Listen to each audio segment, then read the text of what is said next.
life worth having is easy. So you got to take the risk. And if you're willing to take the risk and you're willing to work hard, you'll be successful. There's not a one person that I know that has said that, hey, I gave it my absolute best and I failed. Either you'll succeed in that or you're going to create a path that leads you to something else where you're going to create success. This guy's a heavy hitter. He's got over 1,300 agents internationally, domestically. Let's fucking go. Look, there we go. They know the deal back there. Like hustler season, baby. I started off as a call center rep back in 2003, high school dropout. Somebody told me about this call center job. I walked in there and I used to make $60 a month. That's how I started. I stayed with that company for 14 years, set up work. Wow. Back in 2017, we started with 8 employees, and now between the US offices and Pakistan, we're at 1,300. I think you don't just look out for the best interest of your clients, you look out for the best interest of everyone around you. Something I learned very early on is that you take care of the people and they'll take care of the business. What's your advice to someone back home in Pakistan that's starting out, whether it's affiliate marketing, whatever it is? Whatever you want to do, give it your absolute best and stay consistent. What you'll find is people chop and change too much. They don't remain consistent, and that's where they lose out the opportunity. The US, everybody takes this opportunity for granted. Yeah. I always tell people that if my people had the same opportunity, Oh my God. absolutely crush it. Yeah.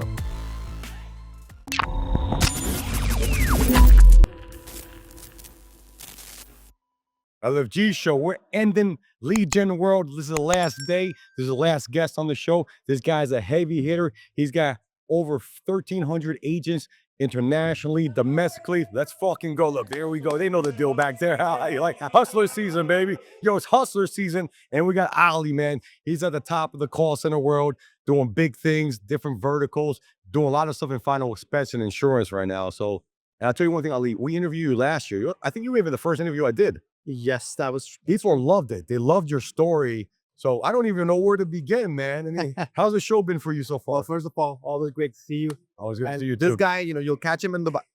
Every time I'm out of town, I'll run into him. It's either Dubai or in Florida or in Anywhere. anywhere. All over. Doesn't all matter. over the world.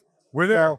LFG, and by the way, love the content. Thank you. Love what you're doing with it, and I love that it's got that natural feel to it. Yeah. It's not fabricated. It's like the real deal. I love it. You can't fake the funk. Absolutely love it. Cool. So, man, I've known you for a while, man. We've done a lot of things together. And one thing I can say, you always like looking out for the best interest. I think you don't just look out for the best interest of your clients. You look out for the best interest of everyone around you. And the one thing that really stuck out to me, in one of your booths, you had videos of your call center, your team, and celebrating, a lot of celebration, celebrating victories. And being on the phone is not easy, man. There's a lot of no's, a lot of rejection. It's like mental boot camp.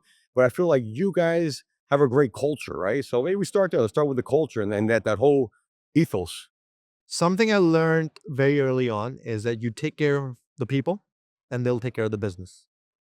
And that's been my philosophy, not just in business, but the circle around you as well. Because every relationship, if you just treat that as business, you're only going to get business out of it. But if it has more meaning to it, people will be willing to go beyond the quality for you, whether it's your friends, your family, or your business. And how did you learn that? Or is that's it been in your blood, or what do you think? Well, 2 people. Oh. One, my dad passed away when I was really young, and I heard a lot of great stories about him. I was only 7 when he passed away. And I was, in my early 20s, and I learned and heard from people just how good he was with other people and how he treated them, and people still remembered him. And it was 15, 20 years on, and that's not normal for, today's times. And then the second person I learned a lot from was my first CEO, Tom Sloan. He passed away. And what I learned from him was that if you treat the people the way you want to be treated, you'll always go big in life. And that's what I've done. They'll go the extra mile for you, right? Because you went the extra mile for them. It's really what goes around comes around, right? It's what people don't realize is that if you're in a situation and you have the chance to give somebody the benefit of the doubt, you always do that. Somewhere in the future, it's going to come back to you. It's only down to you taking that leap of faith and just think, you're at peace. You're not concerned. You're doing the right thing. If somebody else does one, slides one by you, it's okay. Yeah. It happens. That's life. Yeah. You move on. I was gonna say, so last year when we spoke, you gave a great story. We talked about is it what I like about call centers and business sales is that it's like to me, it's the equalizer society. It doesn't matter what your background is. You don't have to be the most educated. I think we learn, and maybe it's like this in Pakistan too. I'm not sure, but you learn to go to school, get good grades, become a doctor or whatever. That's the only path. But there's when you learn how to sell, you learn how to deal with people. You have your own masters. Like you can make something out of nothing. And in your story last year, like that did great online for us. We had so much engagement with that. If you could talk about that again, how you started and the whole thing, For man. Yeah. when you walked into the booth last year, it was a 60 seconds, Yes. 60-second conversation. But when you posted it, it garnered a lot of reviews.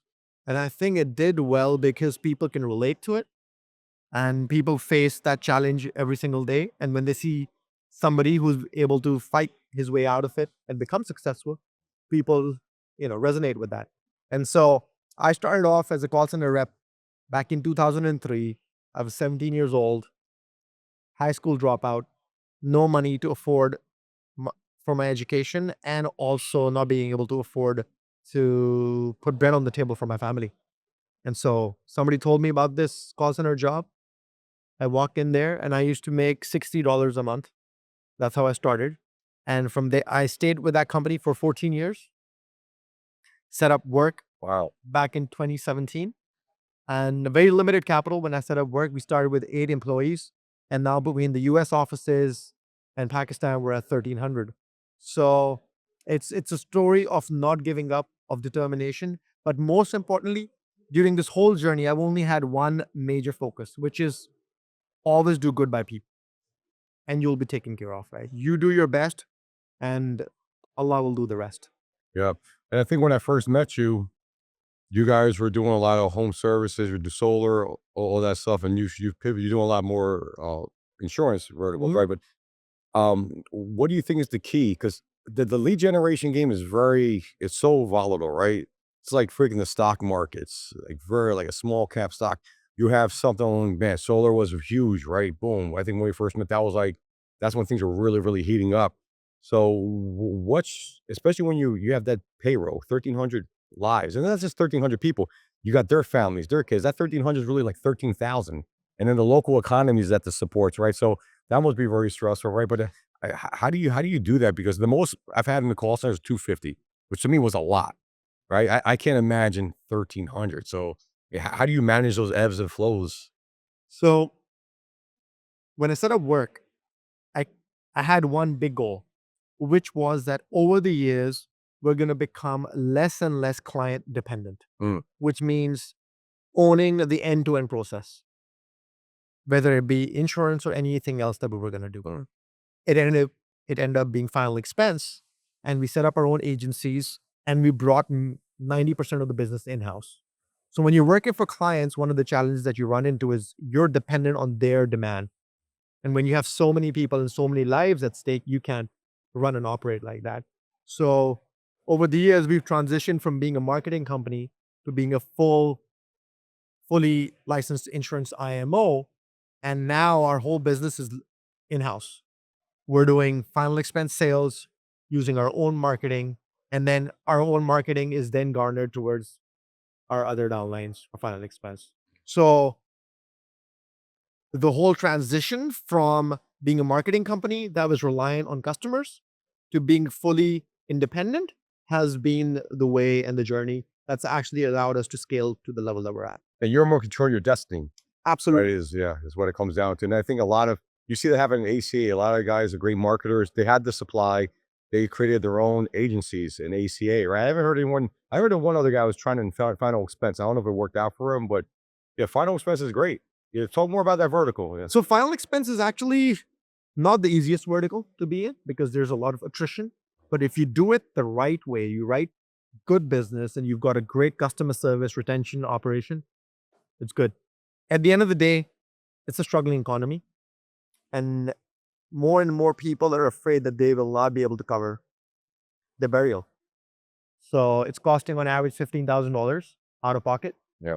And people feel that, and it's a fascinating product too, because you think about it, the consumer buys something that they actually don't ever use. Mm. It's not for them. It's for somebody else to get advantage of after we after they pass away. So it's a fascinating product, but the product itself exists because consumers can't afford to pay the burial. But the biggest downside of final expense also is that consumers have to pay $80 a month out of pocket. So sometimes they're not comfortable paying that amount. So it's a very fine line between somebody who can afford to pay and somebody who wants it. Do you know the KPI or the metrics in terms of how many? I'm assuming is this all U.S. final Yeah. expense? What percentage of Americans have final expense insurance? Do you know that? So 10,000 Americans turn 65 every day. Yeah.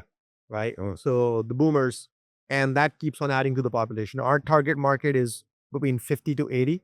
I don't have the exact number of what percentage still has it, but people are always looking for better coverage. They're looking for additional coverage and or a referral. Like we've not ever run to a saturation point. Mhm.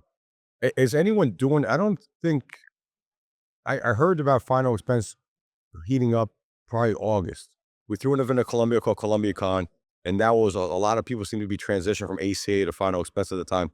But it seems like a lot of the media buyers had a hard time finding the clients that were dependent, that would actually pick up the phones. There were bad call concurrency caps where they send all these calls, accept rates are really low. Have you found any ones that, crack it on the pay per call side? Because I mean, you would think with 10,000 people turning 65 every day, that this vertical will be super, super hot, right? But it seems like there are challenges with it as well. So the challenge is remaining profitable Okay. when you're running the business because marketing CPAs can go out of hand pretty quickly. Yeah. And what hurts the business is the attrition, right? So for us, when we were selling calls, Gerber Life was one of our largest clients, and Select Quote has been for a few years. And what we found was that if you maintain a consistent quality of call, there's enough buyers for you out there. Mhm. You're looking at a 20% conversion rate. As long as you can get a 20% conversion, So you're saying for every 100 leads that you talk to, 20% should convert, or what? Yeah. How is it? Okay. 100 leads, 20% should convert to a sale. Yeah. And that's a good quality call. Okay. You guys do anything with the Hispanic market in final expense? So it's interesting that you bring it up. Hispanic market is a huge untapped opportunity. I know. And that's something that we're working on. You know what? So my wife's Colombian, right? My mom's Venezuelan. When I'd go to my in-laws' house, they're watching the Spanish shows, Univision, Telemundo, the big Spanish networks, and s- I've always done Spanish something, right? I was a student loan consolidation. We had some Spanish campaigns. Everything we did in Spanish always worked better. It's just some of them were harder to scale, the Spanish shoulder, but I'm always attuned to what's going on in the marketing side. I like to watch the commercials. Every commercial break, there was a final expense commercial, one or two during the break. There was home warranty as well, right? Auto insurance. So, and I saw this years ago, like 3 or 4 years ago. I never really did anything with it, but that's what popped in my mind. It's talking about final expense. I'm thinking about those commercials, right? And So Spanish is being done TV ads the most, yeah, but there's a tremendous opportunity to do it over telesales. I mean, tremendous. Untapped. I'm sure. Completely. Where's the US center at? I'm sure that's where the agents are at, right? Fort Lauderdale. Oh, it's a Fort Lauderdale. Wow, that's We have crazy. 3 locations here. Okay. And then all of our downlines, majority of Florida. We do have some other ones Yeah. across the country. But our biggest transition has been from a marketing company to being a insurance agency to now being an IMO, where our IMO is called iWork, Okay. and we are able to offer contracts for final expense and ACA, and we're doing it on our 12 months, which nobody else has currently available, which is a 12 months in advance. Got it. What's been your biggest challenge with this transition? Actually, perfecting a model because you want to bring on board partners and you want to see them succeed. Yeah. And we've come up with something called an agency in a box, and we give them the contracts, Wow. the marketing, the training, and the customer service. So we're giving it's like a franchise model. We give them the whole playbook, including the financials, Oh. which are ready-made, built in with projections on how much cash outlay they're going to have for the first 6 months, when exactly will they be profitable, what metrics they need to hit to be profitable. We share that with them, then we bring them to our office, train them for a couple of weeks within our office, within our working environment, and then we send them out. And then we are involved with them on a weekly basis to ensure that they are successful. Yeah. So we now have over 25 downlines. Barring one, every single one of them has been successful. That's amazing. I love that name because my partner Ed Payne. We have a company called Roofs in a Box. What we do is similar. What you do with the agencies, we're doing with the roofing companies. Because what's interesting is, I think that you'll appreciate this, and I'm saying this in a good way. Solar was like this. Solar is a bunch of sales guys that knew how to sell. They start making money, then they hire people, and they don't realize all the complexities of running a business. They roofing the same way. So it's, every business is that way. So when you could accelerate the collapse time frames and teach people, we're going to make mistakes in business, but you can lessen the impact. Some mistakes can take you out of business. So I love that concept. What you're doing, we're doing that with roofing right now, and it's working. It's one of my favorite products. So that's Yeah. actually what set us aside. You asked me earlier what's been our biggest challenge, right? That would have been a biggest challenge. So I put myself in other agency owners' shoes. And Jay, who's my partner on the IMO side, he is from the ACA background and we had the final expense background. But we took both of those models, combined them, created an IMO that gives everybody a complete, it's like somebody could walk to us with a blank piece of paper. He just wants to do it. And if he's got he's got the cash flow and he wants to do it, we'll show them how to do it and Yeah. it works. There's a new endeavor called Roofs in the Box. It's just, man, from day one, it's taken off. When I first started getting in the roofing industry, what was happening was my fixed costs were always there. And so for me, I was looking at how can we kind of, one, save on these costs, and then two, how do I not lay people off during down times? But also maybe even the ability to pocket more money during the slow season or even the peak season. Since we've done this before, like with our lead gen companies where we have virtual staffing and from Argentina or Colombia, I'm like, why don't we do the same thing in the construction business? Now, once we figured it out, so we reduced their fixed cost by 70%. And so now during the downtime, they have real seasoned veteran type of players. But during the uptime, they pocket 70% of their operational costs are now going back in their pocket. And then when it's time to scale, they have the back end prepared, already ready to go to help them like lift off. Depending on what state you're in, you're averaging about 12.5% on what you pay out on taxes, insurance, all the different insurances that you have to pay out, right? So yeah, you don't have to pay out unemployment, you don't have to pay out FICA insurance, Medicare, Social Security, the things that business owners have to eat. Roofs in the Box is not just limited to roofing or home improvement companies. You can use it for any services, right? You can use it for IT. We use them internally for data sales, for hygiene, for analytics. It doesn't even matter what the vertical is. It's like business in the box at the end of the day. Pretty is what it much, comes yeah. down to. I like that you transition to that model. We're doing the same thing as well with home improvement. Home improvement's been our main bread and butter, solar, home improvement. But how do we go deeper? Going deeper. I think that guys like us have been doing this for a while. We're good. We know how to generate the leads. We know where to get the leads. We got call centers. We got those aspects of post. But how do you go deeper? How do you get a bigger piece of the pie? 'Cause and I don't want to say this. I don't. People don't take offenses, but I feel like when you're doing lead gen, you're getting crumbs. You're getting crumbs, and then you can take a lot of crumbs, and it can become like a slice. But how do you get a bigger piece of that pie? But that's how you get deeper. You have to become your own agency. You have to become your own roofing company, whatever, and that's how you get deeper. And that's best for our clients. That's what's best for our employees. That's how they grow with us, and everybody wins at the end of the day. And it brings consistency to the business, Yeah. right? Nothing in life worth having is easy, Yeah. right? Yeah. So you got to take the risk. And if you're willing to take the risk and you're willing to work hard and work really hard, like not superficially, like from here, you'll be successful. There's not a one person that I know that has said that, hey, I gave it my absolute best and I failed. There isn't one. Either you'll succeed in that or you're going to create a path that leads you to something else where you're going to create success. Yeah. That's why they say that we just want you to give your best because everybody knows if you give your best, you don't fail. Yeah, I love that you said that. And it's true. When I think about anything I've ever done good in life, I give it my best. It always worked. It's just stuff that you didn't give your best, and maybe your heart wasn't in it. There was like a reason for that, right? And that's why you didn't move in that direction. And even failures, right? Like I look at failures, like if you look at the eagle, whenever it's flying against the wind, but it uses the flight against the wind to take it higher. And that's the philosophy in life. Like if you are against the odds are against you and you're flying against the wind and you're facing difficult circumstances, they're only meant for one reason, to give you better perspective and take you higher so you can become who you need to become to get to where you need to get. I love it. And I want to say something else, right? This probably resonate with you, right? You're from Pakistan, right? And I know, like, listen, my mom, it's kind of so. My mother came from Venezuela, right? Worked hard, came to America, worked hard, put food on the table, help me get to where I'm at, right?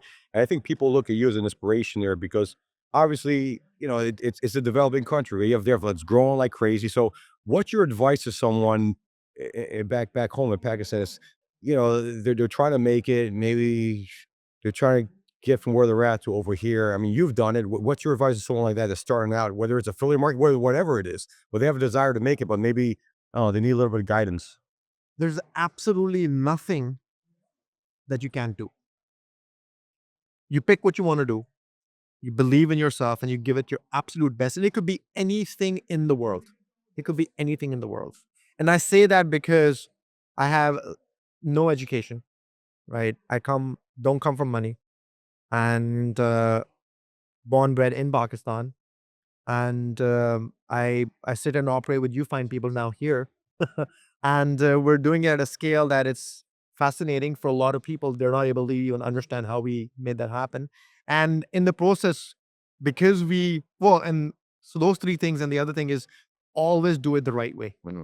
Right? If you do things right, you get taken care of automatically. And so my advice would be that whatever you want to do, give it your absolute best and stay consistent.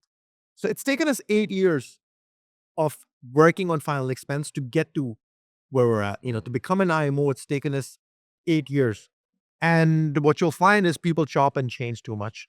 They don't remain consistent. And that's where they lose out the opportunity. That's great advice. And I think also, listen, from Pakistan to America, penetrating these circles, right, and getting in with these big average Gerber. You mentioned Gerber. That's a freaking tens of billions of dollars worth of company. I don't know. I think that'd be $30 or $50 billion company. So to actually gain their confidence, right? Because I mean, we're talking about this. I mean, there's stereotypes, especially Americans dealing with overseas countries. There's stuff that happens, but to get your foot in the door there, right? That must have been a battle. But once you're in the door, then you got to be consistent because actions speak louder than words at the end of the day, right? So we actually had that with Select Code. I met Select Code in 2021. And they're like, so where's your call center? So generally what the marketing companies do here is that they'll tell them that they're selling them onshore calls, but they're actually offshore Bait and calls, switch. Yeah. right? So he asked me, where's your call center? I said, Pakistan. And he's like, okay, so you're offshore. I'm like, yes. Okay, so we're going to pay you this much for those calls. I said, why does it matter where the call is coming from? What you need to be giving me money for is the quality of the call. And if the quality of the call is great, then that's what we're going to get paid for, whether we're onshore and offshore. And so it ended up being one of our best relationships, and they paid us all onshore pricing, and we've had it run for years. That's great. I'm glad you said it. Is knowing your worth. Yeah. And having confidence is to just to stand up for it, right? That it's funny in Colombia they call it the gringo prices. Great. You know, Yeah. if they knew you come from America, boom, you're paying 40% higher, right? But now you got to fight for it. So I'm glad you said it because a lot of times people will bend, and then that becomes a habit. You start bending everywhere, and then running a business is all about that cash. You need to have freaking cash flow. So if you give one guy a deal, then give another guy a deal, where the hell did your cash go, right? So you need that to survive, especially the hard times. So I'm glad that you said that, knowing your worth. And you, at the end of the day, you know your product is good. Absolutely. That's what it comes down to. Yeah. Otherwise, and at the end of the day, for us, the biggest advantage is that because we run our own rooms, we know our calls convert. So it's the easiest testament to what we do. Yeah, that's what it comes down to. You're calling on it. It's not the lead. It's who is working the lead. That's one of the biggest challenges of selling leads. Whatever vertical you're in, I can say from my experience, 85, maybe 90% of clients don't have it buttoned down. They don't have the call center cadence right. They're not have the right scripts. And then they blame the leads when they're not working the leads properly, right? So that's one of the issues, right? But the fact that you're doing it yourself, you know what's working, what's not working, and it makes all the sense in the world. And Pakistanis are smart people. Yeah, So you sure. give them a vertical, they'll figure it out, and they'll become the best at it. And that's what's happened with Final Expense. Final Expense marketing, Pakistan generates some of the best Final Expense marketing out there. And not just me, like there's obviously a number of other companies, and I'm absolutely proud of what they've achieved.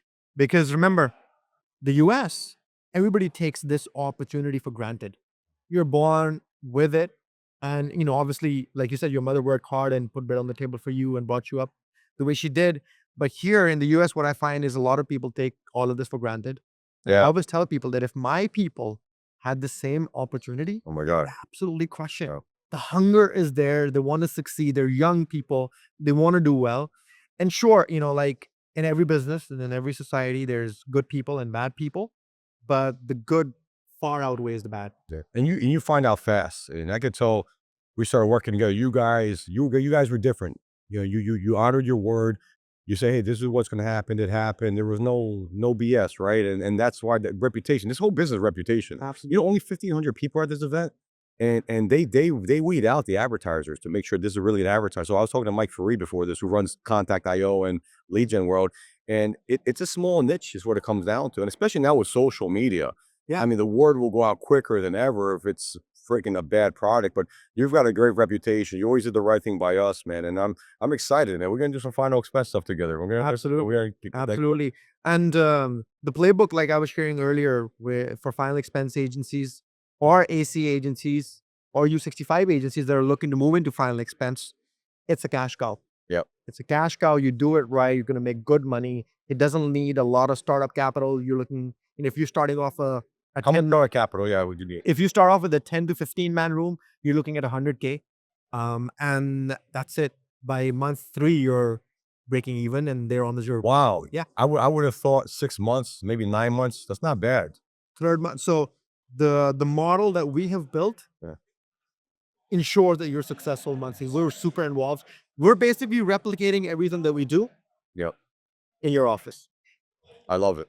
That's the agency in the box, right? That's the agency in a box. And it resonates. The agency in a box ensures with our support, you're successful. Yeah. That was great. Listen, Ali, I know you're a hard guy to pin down, man. It's like we you travel a lot, I travel a lot, and we've been wanting to do this for a while. And I appreciate Mastermind. Let's do it. We get a lot of love over there, man. With LFG, we did a live over there. My God, man, a lot of love. And they're like, I can see the hunger. You could tell people are like hungry to learn. They're hungry to advance, and that's exciting. And going back to what you're saying about, listen, I don't know what happens. I have a son, I have a daughter, I have 3 kids, and I want them to have the hunger I have, right? And I don't know, it's yeah, and I'm hoping that they're gonna grow up different than how I grew up. So I So- struggle with that. Struggle in the sense that it's always at the back of my head. I have a young son, and then I've got nieces and nephews, and I'm always trying to teach them. And I obviously take care of them, but at the same time, I'm trying to teach them the value of everything that they have, and that if somebody's trying to climb a mountain and he's got a backpack full of stones, heavy stones, it's much more challenging for him to climb. Somebody who's climbing that same mountain without a backpack and just by himself, he should go higher, right? Not the other way around. And you'll find that it is the other way around. So I'm trying to teach them exactly what you just said, that because they have everything given to them, everything's taken care of, they should achieve way more, not just for themselves, because you've got one life, right? The legacy that you're going to leave behind is what you did for other people. Nobody's going to remember how much money we made, how successful we were. It is what we do for other people. And what you do for other people, you have to become somebody to be able to help other people. If I myself did not create any success, I did not have the discipline or the hunger, I could not do anything for people around me. And with the blessings of Allah, I'm able to take care of my people in Pakistan. We've built people here and offices here, and we take good care of them and my family. And it wouldn't be possible if I didn't become somebody myself. So that onus is on our children, that become somebody that you are able to benefit other people.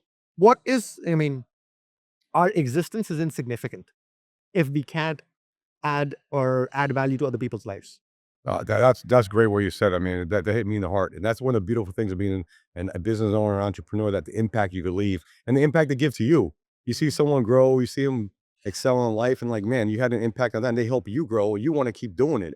Becomes like it's like a good addiction, man. You just gotta, yeah, let's keep. Some things money can't buy. Yeah. And I always tell people, when I do things for people, people always ask me, man, you do so much and you do this for this person. And I'm like, if you knew what giving felt like, you wouldn't even ever ask for anything. It's priceless. It's priceless. It is. It makes you feel so good that you want to do it and you want to become even more successful so you could do more for other people and set your own standard, right?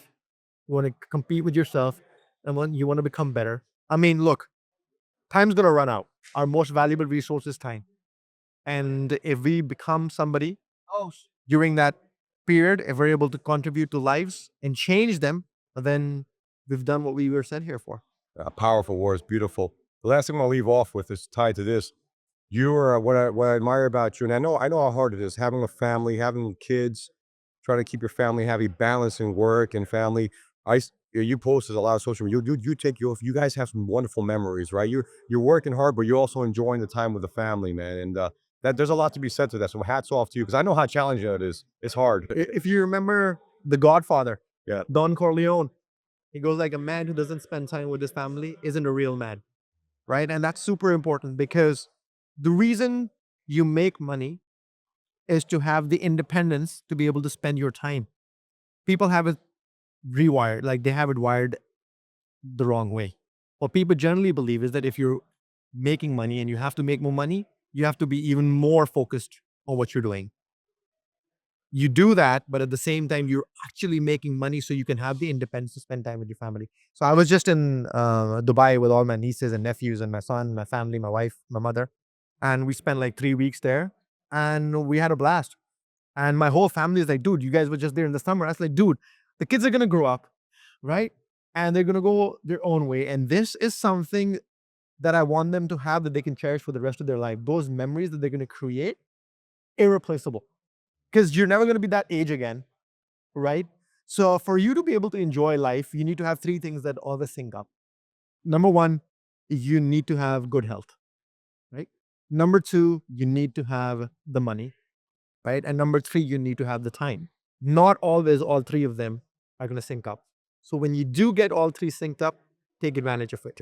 Oh, you're right, 100%. Right? Wow, powerful stuff. And I'm the same way, you know. No, I see you all the time, and you know, I love when you come down to Dubai and you bring your family and you spend time with your kids, and I love that because it shows me, yes, we're about making money, we're about creating success, but it's for us as mentors showing other people that taking care of family trumps everything else. Yeah, and now, it shows that, and it helps create that for them. And then our kids see it, and they're gonna do the same thing with their kids. Memories, right? That's what it comes down to. It's the memories, because that's, money comes and goes, right? It's transient, but those memories last forever, man. And The other concept people have is they keep saving money, yeah, right? What for? Yeah. Money, the piece of paper that we work so hard, it only has value if it is used to bring you happiness for what you need it for, right? So it could be a trip, it could be something that you buy for yourself or your family, right? It's a tool. Money itself, you could have $1 million in your room and look at it every day. It's not going to make you happy. What are you going to do with it, right? It's when you spend it is when it brings happiness. yeah. And people don't understand. So Right? keeps the economy going. Yeah.